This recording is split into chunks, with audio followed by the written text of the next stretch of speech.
অথাস্যা অকিঞ্চনাখ্যায়া ভক্তি সর্বোপরি ভূমিকাবস্থিতি মধিকারী বিশেষ নিষ্ঠ পঞ্চ দর্শয়িতুম প্রক্রিয়ান্তরম। কলিযুগ পাবনাবতার শ্রী শ্রী গৌরাঙ্গ মহাপ্রভুর পরম অন্তরঙ্গ পার্শ্বদ গৌড়ীয় বৈষ্ণবাচার্য বৈদ্য পরম পূজ্য পাদ শ্রী শ্রীল জীব স্বামীচরণ তাঁর শ্রী শ্রী ভক্তি সন্দর্ভ গ্রন্থে 170 সংখ্যক অনুচ্ছেদে সাধন ভক্তির অভিজাত বর্ণন প্রসঙ্গে সাধন ভক্তির যে সাক্ষাৎ অঙ্গ নবধা ভক্তি, এই নবধা ভক্তি শ্রীমদ্ ভাগবতের শ্রী প্রহ্লাদের উক্তি থেকে বর্ণনা করেছেন। তারপরে প্রহ্লাদ মহাশয় যা বলেছেন তার ব্যাখ্যায় দৃঢ়রূপে স্থাপন করলে যে নিষ্কামা অকিঞ্চনা ভক্তি,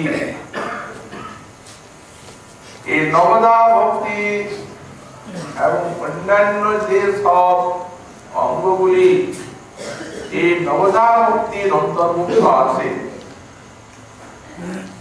এগুলি যদি কেবল ভগবানের চরণে যে প্রেম, যা প্রয়োজন তত্ত্ব সেই প্রেম এবং ভগবানের প্রেম সেবা লাভের জন্যই অনুষ্ঠিত হন, তাহলে তাকে যথার্থ অভিধর তত্ত্ব বলা যাবে। সেই অকিঞ্চনা ভক্তি এই জন্য বললেন অথাস্যা অকিঞ্চনাখ্যায়া ভক্তি। এই যে অকিঞ্চনাখ্যা ভক্তি সর্বোপরি ভূমিকাবস্থিতি, এ হচ্ছে সর্বোপরি ভূমিকায়, অর্থাৎ যত প্রকার সাধন ভজন থাকতে পারে বেদ শাস্ত্রে এবং মহাজন বাণীতে, এই অকিঞ্চনা বা নিষ্কাম ভক্তি এটি স্থান হচ্ছে সকলের উপরে। কারণ কৃষ্ণ বহির্মূল জীব অনাদিকাল থেকে শ্রীকৃষ্ণ পার্বতী বৈমুখ্য প্রাপ্ত হয়ে আর এই বিবিধ দুঃখ তরঙ্গ সমাগুর সংসার সিন্ধুতে হাবুডুবু খাচ্ছে, তাদের উত্তরণের একমাত্র উপায় অতি সুন্দর ধরনে এই নিষ্কামা বা অকিঞ্চনা এরই আশ্রয় গ্রহণ করতে হবে। এরই ভূমিকা সকলের, কিন্তু অধিকারী বিশেষ নিষ্ঠ পঞ্চদশৈত প্রক্রিয়ান্তরম। এখানে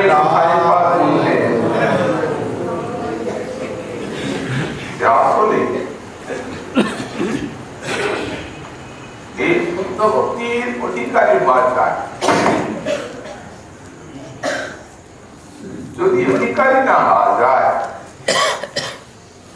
আর কোন সাধনা অনুষ্ঠান করা হয়, তাহলে সেটি একটু উৎপাদনই যেতে হয়ে যায়। কারণ মহাজন বলেন অধিকারী নদীর ধর্ম চাহিয়া চলিতে দেখিতে অচিরে বিনাশ পায় দেখিতে দেখিতে। যেহেতু অধিকারী না হলে অধিকার না হলে অধিকারী না হলে অধিকার পাওয়া যায় না, এবং অনধিকারী অন্যের যে পাপদত্ত সম্পত্তি রক্ষা করতে পারে না আর ভোগও করতে পারে না। তো তাই এই অধিকার বিশেষ নিষ্ঠা দেখাবার জন্য প্রক্রিয়া না অন্য প্রক্রিয়া এখানে যেহেতু ভগবত বৈমুখ্য দোষের সংসার বিরাধী ভোগ করে বেড়াচ্ছে,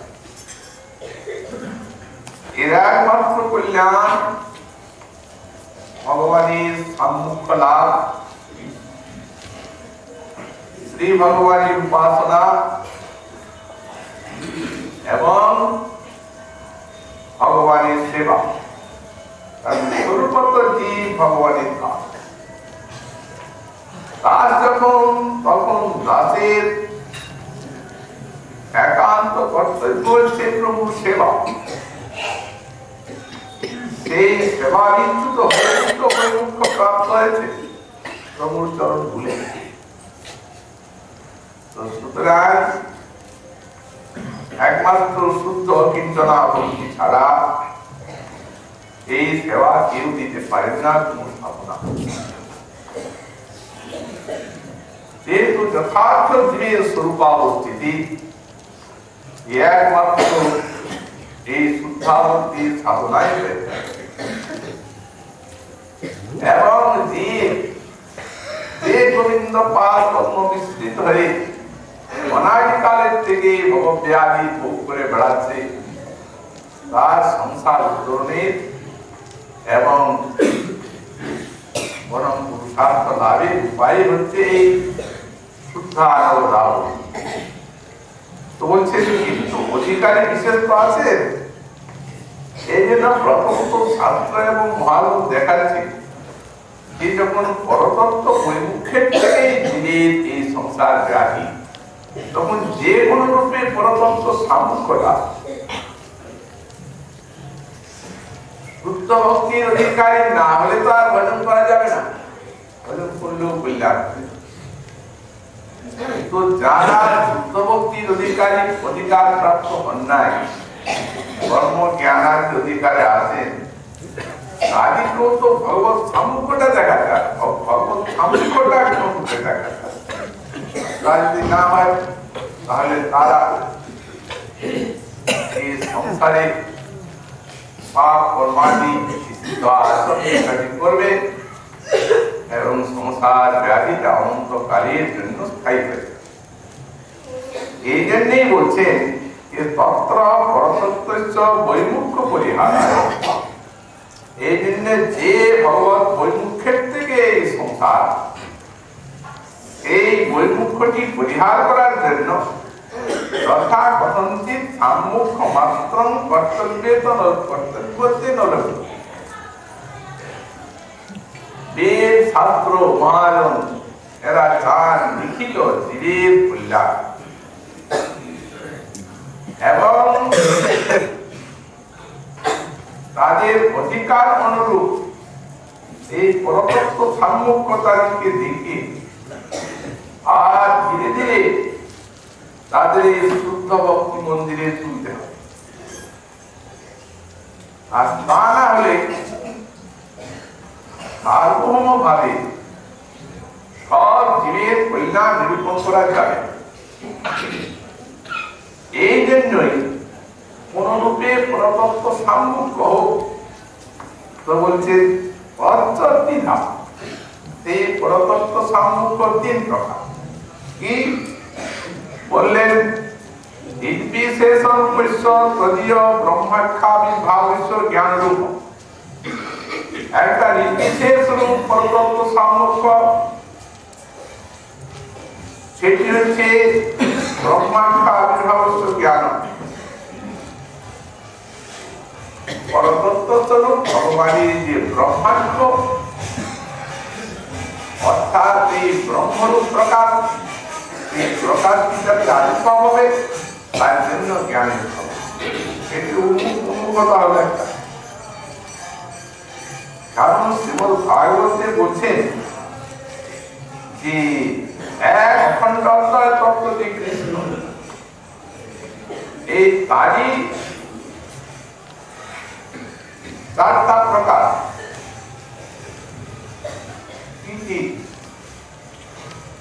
প্রথমত তিনটা প্রকাশ এবং তিন,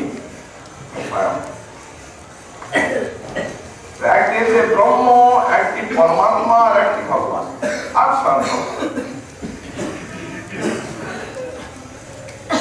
দেখুন ব্রহ্ম প্রকার যেটি, এটি ব্যাখ্যা করছেন তিনি যে তত্র ভক্তিবর্গ লক্ষণ তৎকর্মাতিরিক্তম কেবলম জ্ঞানম ব্রহ্মই।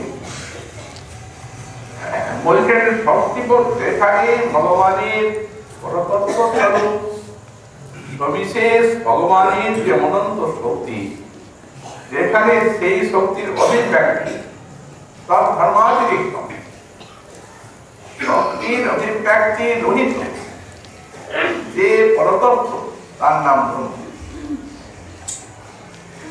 সাধনায় জ্ঞান আরেকটি জ্ঞানের যে এমন পর্যায়, এই পরমাত্মা, এই ব্রহ্মের এমন পর্যায় পরমাত্মা, এটি মায়া শক্তি প্রচুর, চিৎ শক্তি অংশ বিশিষ্ট জ্ঞান পরমাত্মা। মায়া শক্তির প্রাচুর্য এখানে, আর চিৎ শক্তির অংশ আছে, তাকে পরমাত্মা বলা। তো জ্ঞান এই যেটি ব্রহ্ম, তার পরতত্ত্ব হইতে উপাসনা জ্ঞান, তার সাধনা। আর এই পরমাত্মার পরতত্ত্ব সাধন হয়েছে যোগ। তারপরে এলো সবিশেষ রূপস্য তদীয় ভগবত আদি আদি অবশ্য ভক্তি রূপমিতি। এই দুটি হলো একটা নির্বিশেষ সম্মুখ, একটা সবিশেষ। নির্বিশেষ সম্মুখের সাধনা হল জ্ঞান, যাতে ব্রহ্মানুভব হবে জ্ঞানী। আর সবিশেষ সম্মুখ হল ভগবানের যে অনন্ত রূপ, সেই অনন্ত রূপের সাক্ষাৎ সেবা প্রাপ্তির, প্রেম প্রাপ্তির উপায় এই ভক্তি সাধনা। এই দুটি হল। আর দ্বিতীয় অংশ অনুরূপণ। আর তৃতীয়টা, তিনটা তো বললেন সম্মুখ, তৃতীয়টা বললেন পরিষ্কার কর্ম। এই দুটি ব্রহ্ম, নির্বিশেষ পরতত্ত্বের ব্রহ্ম এবং সবিশেষ পরতত্ত্ব ভগবান বললেন, এতে প্রবেশ করার দাস, অর্থাৎ যাদের ভক্তির অধিকার নাই, জ্ঞানের অধিকার নাই, তাদেরকে এই কর্মাধিকারে আনা। মোট কথা এই তিনটা অধিকারে রহিত হয়ে যদি জীব স্বেচ্ছাচার নানাবিধ আচরণ করতে থাকি, কর্মপথ হারিয়ে, তাহলে তার সংসার ব্যাপী মনে যাবে। আগে ফিরবে, উদাসীন লক্ষ্যে ভ্রমণ করবে, নরকাজ ভোগ করবে। আর মায়া কবু স্বর্গে খায়, কবু নরকে ডুবায়, দণ্ড জনে রাজা যেন বলিতে থেকেই গেল। সুতরাং অনেক পুরুষ যোগ্যতা ভেদে নাম ব্যবস্থা প্রচুর লোক সামান্যত জ্ঞান কর্ম ভক্তি কাম এবং পার্থম নান্যে সামিত করে। ওদের অধিকারী ভেদে জীবের কল্যাণের উপরের জন্য এই তিনটি জ্ঞান, কর্ম আর এই তিনটি উপায় শাস্ত্র মহাজন বলেছেন। আর কিছু বলেছেন, একটি হচ্ছে নির্বিশেষ সম্মুখ ভক্তি সবিশেষ সম্মুখ আর কর্মটি সাধনাটি হচ্ছে এই দুটি কাজ, এই দুটি প্রবেশের কাজ। ভগবান শ্রী উদ্ধবের প্রতি একাদশ মন্দির তাই বলছেন, যোগাত্রয়ো ময়া প্ৰোক্তা নিদান শ্রেয় বিদিত্সয়া জ্ঞান কর্মণ্য ভক্তিশ্চ নোপায়নোস্তি কুত্রচিৎ। উদ্ধবকে উপদেশ দিচ্ছেন, হে উদ্ধব, এই যে যোগাত্রয়া ময়া প্ৰোক্তা, ভগবানের শ্রীমুখ বাণী তো বেদ, আর কিন্তু উপদেশ দিচ্ছেন সব যোগ জীবের কল্যাণের জন্য আমি বলেছি। নিদান শ্রেয় বিদিত্সয়া, অর্থাৎ নরকলির শ্রেয়লাভের উপায় স্বরূপ এই তিন প্রকার স্বরূপ আমার কর্তৃক গঠিত হয়েছে, জ্ঞান, কর্ম আর ভক্তি। এছাড়া এর কল্যাণ লাভে আর অন্য কোন উপায়। অধিকারী ভেদে এই তিনটিকে অবলম্বন করে আর জীব ধীরে ধীরে এই উপায়, যোগ মানে তো উপায়, এই উপায়ের দ্বারা তার যে নিত্য কল্যাণ, যেটি বলা হলো অকিঞ্চনা ভক্তি, সেই ভক্তি তারিতে পৌঁছাতে পারবে। যোগা উপায়া ময়া শাস্ত্র জনিনা জ্ঞানসি মুক্তি নিবর্গ এবং প্রেমানি। তো বলছেন, আমি তো শাস্ত্র জনি, শাস্ত্র ভগবানের শ্রীমুখ বাণী, অতএব এই যে উপায় জীবের নিখিল সমষ্টিগত সব মানবিক উপায়, এটি ময়া প্রত্যা, আমি বলেছি। কেননা আমি তো শাস্ত্র জনি। এই শ্রেয়াংশী কি? একটা ত্রিবর্গ, ধর্ম, অর্থ, কাম, তার সাধনা হল কর্ম, আর একটি হলো মুক্তি, তার সাধনা হল জ্ঞান, আর একটি হল প্রেম, তার সাধনা। এই পরিষ্কার করলে অনেক ভক্তির কর্মতন্ত্র প্রাপ্ত। যদি কেউ বলেন ভক্তি যে, সেটাও তো কর্ম। ভগবানের জন্য পুষ্প তুলসী চন্দন ধর্ষণ বা তাঁর সেবার জন্য বিভিন্ন কর্ম করা, এগুলো তো করতে হচ্ছে। যদি কেউ মনে করেন যে এগুলিকেও তো কর্ম বলা যায়, ভক্তদের ভজন করছে, বলছেন এটা কর্মতন্ত্র প্রাপ্ত, এটা ভক্তির অঙ্গ। কারণ অর্থনাঙ্গ ইত্যাদি ভক্তির অঙ্গ করা হয়, ভক্তির অঙ্গ, অতএব কর্মের থেকে ডালা। এটা হচ্ছে অনুশীলন। ভগবানের সুখ বা আনন্দ দানের জন্য আনুকূল্যে তার সেবা, তেষু অধিকারিত্বে একদামে জন্যান, দুইটি শ্লোকে অধিকারী।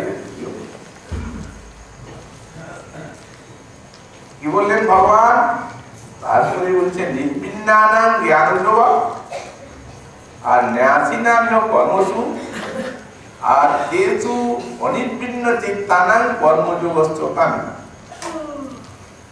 আর যদিচ্ছায়া মত্তহাদৌ কাত সত্যস্তু যহ হুমান ন নির্বিন্ন নাতি সত্য ভক্তিযোগেচ্ছ সিদ্ধি। এই যে কর্মী জ্ঞানী, এই যে আয়ন ভক্ত, এই তো বলে এদের যে অধিকার, সেই অধিকারটা দেখাচ্ছেন।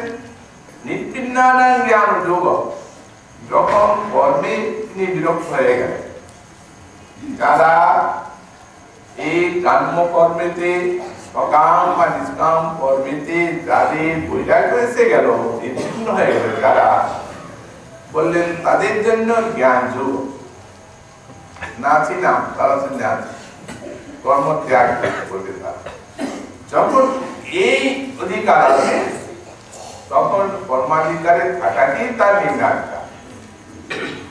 তখন তারা কর্মকে ত্যাগ করে।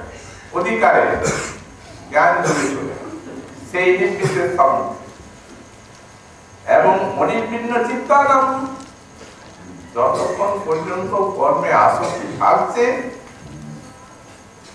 ততক্ষণ পর্যন্ত কামী নাম তার কামনা বাসনা আছে, সে হলো কর্মযোগীর অধিকারী। এবং ভক্তির অধিকারীকে মানে এই অধিকারটা বিলম্ব যদিচ্ছায়া আমার কথা জাত শ্রদ্ধস্তু জপমান, যদিচ্ছায় আমার কথা শ্রবণাদিতে যার শ্রদ্ধা জাত হয়েছে এবং ন নির্বিন্ন না শব্দ, অর্থাৎ যিনি এই যে সাংসারিক বিষয় আশ্রয়ে বেশি নির্বিন্ন নন এবং অধিক আসক্ত নন, তার পক্ষে ভক্তি উচিত, ভক্তি যোগী তার পক্ষে অধিকার। এখন একটি অধিকার ভক্তি যেটা যাতে ভক্তির অধিকার আসছে সেটি হচ্ছে যদিচ্ছায়া মত সাধু জাত শ্রদ্ধস্তু জপমান, যদিচ্ছায় আমার কথা শ্রবণাদিতে যার শ্রদ্ধা জাত হয়েছে। যদিচ্ছাটা কি? আচ্ছা, বোঝা গেল যে এই যে ভক্তি সাধনা এতে কোন প্রকার যে কোনো জাতি বা কোন প্রকার ভেদ উচ্চ নীচ বর্ণাশ্রমাদি ইত্যাদির অধিকার ইত্যাদি বিষয়ে এর কোন অধিকার সার্বভৌম সাধনা। যে কোনো ব্যক্তি যে কোনো স্থানে যে কোনো অবস্থায় ভগবানের উপাসনা করতে পারেন, এই সূত্রাবলী এর একটাই এর অধিকার, যদিচ্ছায়া মৎকথালু জাত শ্রদ্ধস্তু জপমান। এখন যদিচ্ছাটা কি? উনি নিজেই ব্যাখ্যা করছেন যদিচ্ছায়া কেনাপি পরম স্বতন্ত্র ভগবত ভক্ত সঙ্গ এবং কৃপা জাত মঙ্গল দয়েন, এই যদিচ্ছায়া কেনাপি পরম স্বতন্ত্র ভগবত ভক্ত সঙ্গ, মহৎ কৃপা বিনা কোন কর্মের ভক্তি এবং এই ভক্তিটা শুদ্ধা ভক্তির অধিকার আনন্দ করে একমাত্র শ্রদ্ধা। সুতরাং সৎসঙ্গার দেওয়াতে শ্রদ্ধা, একমাত্র শ্রদ্ধার সাধনা হচ্ছে মহতের সঙ্গ, সৎসঙ্গ। তারপরে বলছেন মহৎ কৃপা, এই দুটা এইরূপ ভাগ করলেন কেন? বললেন দেখুন, এটা অধিকারী ভেদেই বলা হয়। এক তো জীবের পাপ আছে, শাস্ত্র নিষিদ্ধ কর্ম তার করণ এবং শাস্ত্র বিহিত যে কর্ম তার অকরণ, এই দুটিতে পাপ। তো বললেন যাদের এই পাপ আছে তাদের পক্ষে পরম স্বতন্ত্র ভগবত ভক্তের সঙ্গতি রয়েছে, শ্রদ্ধালাভ হবে। কিন্তু যাদের অপরাধ আছে, অপরাধের ভূমিটা হচ্ছে আলাদা। অর্থাৎ এটি হচ্ছে ভগবান ভক্তি এবং ভক্ত তাদের প্রতি অবজ্ঞা জাত এই অপরাধ। শাস্ত্রের যে বিধি সেগুলি অকরণে, শাস্ত্রের নিষেধ আর শাস্ত্রের যেগুলা নিষেধ সেগুলি করণে পাপ। আর ভগবান ভক্ত শাস্ত্র ভক্তি এগুলি কোনরূপে অবজ্ঞাজনিত যদি সেটি পাপ হয় সেটা হবে অপরাধ। অতএব অপরাধ যদি থাকে তো কেবলমাত্র ভগবত ভক্ত সঙ্গটি যথেষ্ট নয়, তার জন্য কৃপা কৃপাও চাই। এই যে তুমি বলেছেন কৃপা জাত, তার এটিকে বলা হচ্ছে যত ইচ্ছা কর্ম স্বতন্ত্র। কখন কার প্রতি যে এই মত কৃপা আসবে সেইটুকু বলতে পারে, কারণ তারা তো স্বতন্ত্র। কখন কে এই স্বতন্ত্র মতের পুনরালাপ করবেন সেটির কোন নিয়ম নাই এবং এর কোন সাধনাও নাই। হয়তো দিনহীন তাদের প্রতি হয়তো মতের স্বতন্ত্র মতের কৃপা হয়ে গেল, আর যারা সেই শ্রেষ্ঠ কুলীন মান্য গণ্য তাদের প্রতি হয়তো মতের কৃপা হলো না।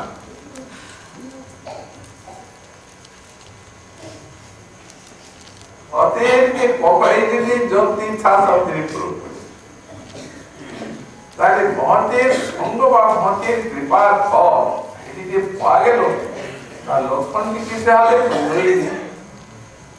শ্রদ্ধা, যাতে ভক্তির আরম্ভ। শ্রদ্ধাই ভক্তির অধিকার।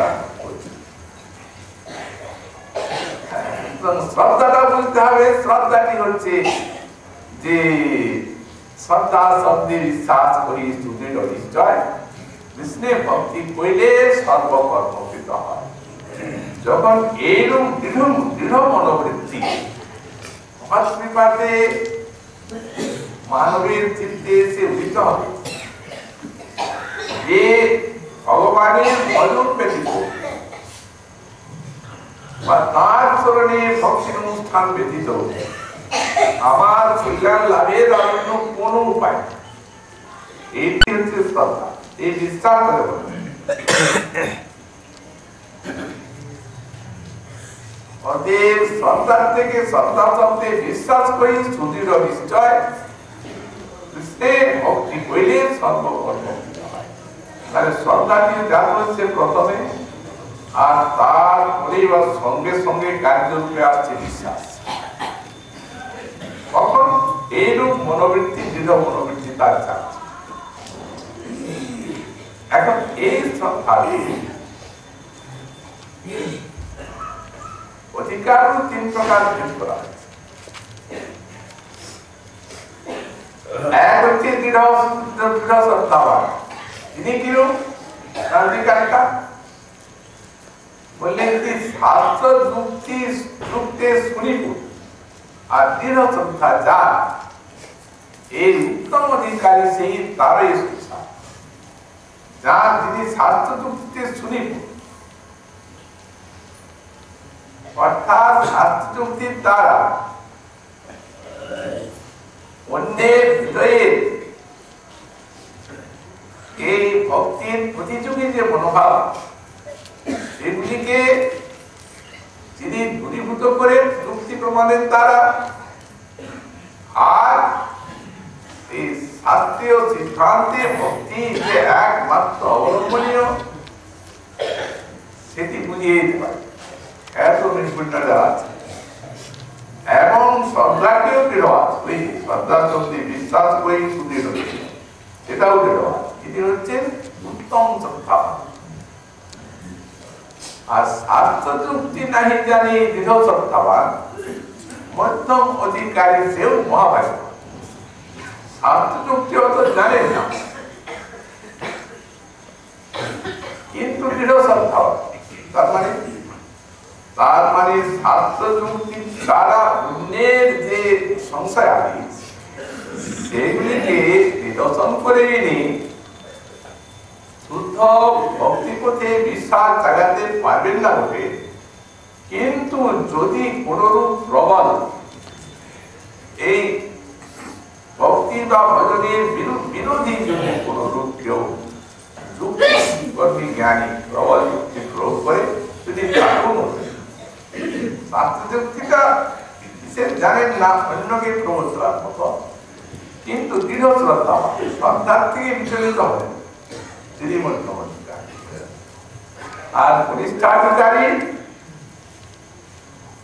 বললেন যাহার কোমল শ্রদ্ধা সে কনিষ্ঠ জন ক্রমে ক্রমে সেহ ভক্ত হইবে। কোমল শ্রদ্ধা লাভ করেছেন, শ্রদ্ধাটা এখন দৃঢ় হয় নাই। তো যদি প্রবল কোন প্রতিপক্ষ যুক্তি আছে তাহলে হয়তো একটু বিচলিত হতে পারে, শ্রদ্ধাটা দৃঢ় হয় না, কোমল শ্রদ্ধা। যুক্তিও তো জানেন না, আর শ্রদ্ধাটিও কোমল। তবে হ্যাঁ ধীরে ধীরে ধীরে ধীরে সৎসঙ্গ সাধনের দ্বারা তিনিও ওই মধ্যম অধিকার উত্তম অধিকার লাভ করেন। এই দৃঢ় শ্রদ্ধা। এখন গোসাইপাদ বললেন এই শ্রদ্ধা শরণাগত একাত্মত্বম, শ্রদ্ধা এবং শরণাগতি প্রায় একাত্ম। এই শরণাগতি আমরা ব্যাখ্যা করি না। এখন শরণাগতি সর্বং সিদ্ধতি বলা হয়েছে, শরণাগতির দ্বারা সব সিদ্ধি হয়, মানে শরণাগতি। আর বলছেন শ্রদ্ধা শরণাগতি প্রায় একাত্ম। তো শ্রদ্ধা হচ্ছে ভগবানের ভজনে বিশ্বাস, আমি ঈশ্বর ভজন ব্যতীত আমার কল্যাণ লাভের আর অন্য কোনো উপায় নাই, এটা হলো শ্রদ্ধা। আর শরণাগতি হচ্ছে আত্মসমর্পণ। কোথায় ভগবানের এই দৃঢ় বিশ্বাস আর আত্মসমর্পণটাই বাক্য, তাহলে দুটি আপনি একাত্ম করলেন কি করে? সমাধান বলছেন শাস্ত্রার্থে বিশ্বাস কি শ্রদ্ধা। শাস্ত্রার্থে বিশ্বাসের নাম হচ্ছে শ্রদ্ধা, এই তো পায়। এবং শাস্ত্রঞ্চ অশরণস্য ভয়ং, আর শরণস্য অভয়ং বদতি। আর শাস্ত্র ভগবানের চরণে যারা শরণ নেন নাই তাদের ভয় সংসার হয়, আর ভগবানের চরণে যারা শরণ নিয়েছেন তাদের অভয় সংসার।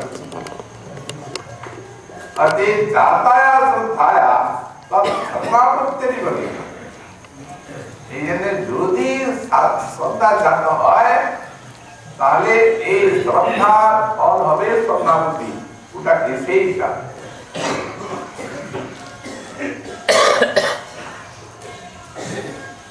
এই জন্য শাস্ত্রার্থ অবধারণ যাতা শ্রদ্ধা, এইটা বলা। এক প্রকার লৌকিক শ্রদ্ধা, এটা অন্তরে স্থায়ী হয়। কাকে বলা যায়? লোক দেখা দেখি, তুমিও ভজন করছেন, আমিও করছি, কিন্তু সেই রূপ মহাকৃপা মহাসঙ্গ সেই রূপ শাস্ত্রীয় শাস্ত্র শ্রবণ জাত শ্রদ্ধা লাভ হয়নি। এটি একটি লৌকিক শ্রদ্ধা। দৃষ্টান্ত দিচ্ছেন, যেমন সংসারী তাদের সংসারে ছেলে পুলে থাকে, এখন মা বাবা তারা মালা তিলক করছে, হরিনাম করছে, মা বাবার দেখা দেখি তারাও তিলক করছে, মালা করছে, হরিনাম করছে। এই ছেলে যখন বড় হয়ে আর যখন কলেজ পর্যন্ত পড়ে, তখন সেইখানে সঙ্গবশত অনেকে নাস্তিক হয়ে যায়। ওটা স্থায়ী, ওটা থাকে। এই জন্য ওটাকে লোক দেখা দেখি শ্রদ্ধা বলা। তাহলে ভক্তির অধিকার আনন্দ করবে শ্রদ্ধা, সেই শ্রদ্ধাটা কি তার লক্ষণ? এটি হচ্ছে শাস্ত্রীয় শ্রদ্ধা, শাস্ত্রার্থ অবধারণ জানা। এই জন্য তারও লক্ষণ করে দিয়েছে জাতায়া শাস্ত্রীয় শ্রদ্ধায়া, শাস্ত্রীয় শব্দটা এখানে অবশ্য না, কিন্তু এখানে ওটা অর্থাৎ কারণ লৌকিক শ্রদ্ধা যখন স্থান হলো জাতায়া শাস্ত্রীয় শ্রদ্ধায়া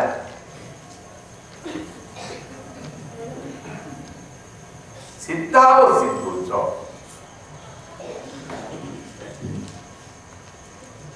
सिद्धि हो का नाम सन्न सिद्धि लिप्सु निगो तद अनुवृत्ति चेष्टै वस्या अतः যদি এই শাস্ত্রীয় সত্তা যেটি ভক্তির অধিকার আনন্দ করে সেই শ্রদ্ধা জাত হয় মহৎ কৃপাজনিত মহৎ সঙ্গজনিত সেই শ্রদ্ধা কি হয়েছে তখন তার লক্ষণ হবে যে প্রকৃতি সিদ্ধি ও কার নাম। এই ভজনে তার একটা মনোরম পর্যবসায় ভজন ছাড়বে কেমন বললেন স্বর্ণ সিদ্ধি লিপ্সু নিব। কোন ধাতুকে কোন রাসায়নিক প্রক্রিয়ার দ্বারা সাম্প্রয়িকায় ধাতুকে যারা সুবর্ণে পরিণত করে তাদের সেই বিষয়ে অনবরত একটা চেষ্টা হচ্ছে। কারণ সোনা পাওয়ার লোভ আছে, তাতে হচ্ছে সেই যে মিশ্রণটা প্রক্রিয়াটা ঠিক হচ্ছে না হচ্ছে, কোন সময় হয়তো সেটি সুবর্ণে পরিণত হলো না, কিন্তু ওটা ছাড়বে।